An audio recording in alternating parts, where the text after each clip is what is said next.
दिन सास ने दोनों बहुओं को सबक सिखाने का फैसला किया। अगली शाम रसोई से बर्तन धोने की आवाज आती है। दीदी, अभी तो हम रसोई में गए भी नहीं, फिर ये बर्तन धोने की आवाज कहाँ से आ रही है? चलो देखते हैं।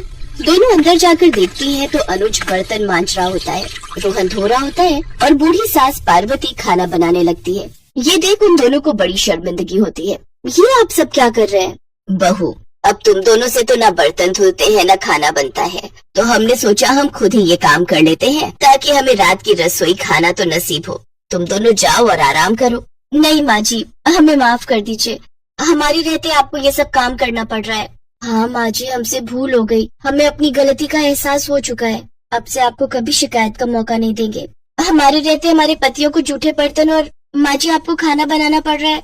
नहीं नहीं नहीं, आप सब बाहर जाइए, हम 1 घंटे में खाना बनाकर लाते हैं। अच्छा ठीक है, तुम कहती हो तो रहने देते हैं। चलो बेटा। माँ और बेटे बाहर आकर खूब हंसते हैं और एक दूसरे को आंख मारकर कहते हैं, मिशन सक्सेसफुल।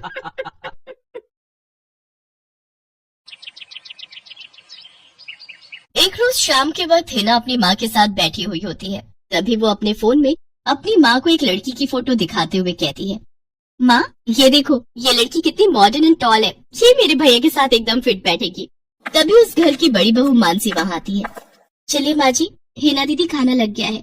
बहू यहाँ तो आ, ये देख हम तेरे देवर के लिए रिश्ता.com की साइट पे लड़की ढूंढ रहे हैं, जो कि सुंदर होने के साथ साथ अमीर भी है।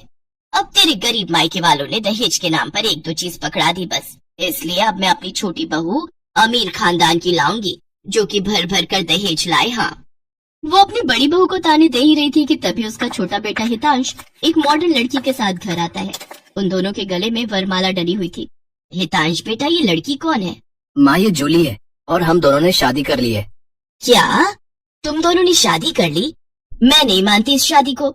हाँ तो किसे फर्क पड़ता है आपके मानने या ना मानने से? वैसे भी वो कहावत तो आपने सुनी ही होगी कि जब मियाँ बीवी राजी तो क्या करेगा काजी। मैं जानती हूँ, जरूर इस डायन ने ही तुझे भड़काया होगा। मैं इस डायन को हरगिज अपनी बहू नहीं मानूंगी। भले ही आप ना मानो, लेकिन लीगली तौर पर मैं ही तो हूँ आपकी बहू। इसलिए अब जल्दी से जाइए और आरती की थाली लाकर मेरा गृह प्रवेश कीजिए।